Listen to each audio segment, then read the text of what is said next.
Hello everyone, this is Madhumati, Assistant Professor, Department of Food Technology, SNS College of Technology. So in this video, my mentees are here to discuss about a design thinking video on the concept of gram staining. So they will actually implement the concepts of 5 steps of DT on the how to differentiate the gram positive bacteria and the gram negative bacteria that plays a major role in the food microbiology. So over to my mentees.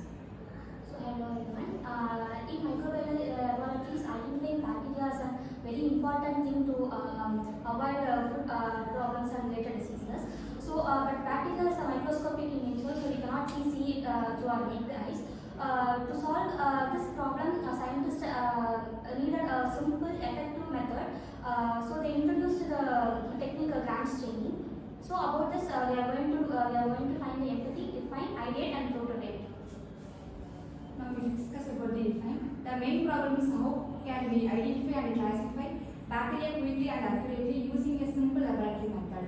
The objective of gram staining is to differentiate bacteria into two groups, gram positive and gram negative. This differentiation is based on structure of bacterial cell wall.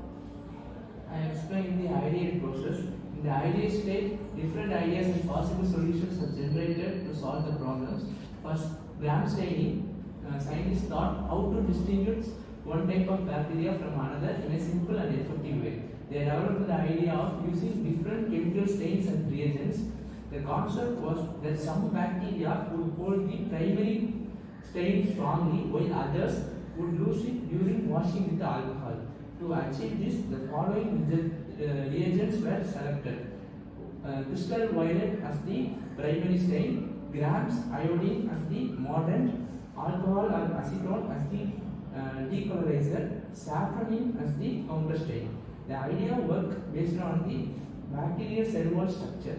Gram positive bacteria have thick peptidoglycan layers, so they can retain the purple stain, while the gram negative bacteria have the very thin cell walls, so they can lose the purple stain and take up the pink stain. Thus, the idea states helping creating a practical staining method to identify bacteria quickly and accurately. So now let us see the prototype in gram staining. Now first is the similar progression. A small amount of bacteria sample is spread on the clean glass slide. A smear is fixed carefully. So step 2, primary staining. Crystal violet stain is added for 1 minute and then washed gently with water. Modern applications, gram iodine is added. It acts as a modern and forms a complex with crystal violet. Decoloration, alcohol or acetone is added for a few seconds. At this stage, gram negative bacteria lost the purple stain. Counter staining, saffron stain is added for about 30 seconds. Gram negative bacteria absorb this stain and become pink. Observation, the slide is observed under an oil immersion microscope. Finally, gram positive bacteria appear purple, gram negative bacteria appear pink. Okay, now the test for gram staining. Finally, the stained slide was kept under the microscope. The results was either gram positive or gram negative. If gram positive, it was in purple. If gram negative, it appeared in pink.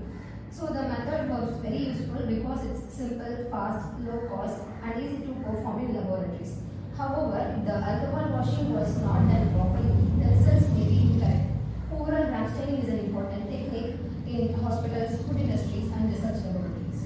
So to conclude, gram staining is a simple and rapid, effective microbiological technique used to identify or differentiate gram positive and gram negative bacteria based on their cell wall structure. Through the design thinking process, we identify the need for the bacterial classification, development of appropriate staining solution, perform the solution and viewed under the microscope. So the technique is widely used in hospitals, food industries, diagnostic laboratories and research centers because of its accuracy, and we can know about the effect of the microbial staining. So thus gram staining remains one of the most important and fundamental methods in microbiological testing in laboratories for the analysis of the bacteria. Thank you. Okay, so this concept of gram staining is actually, as Manas have told, it is carried out in all types of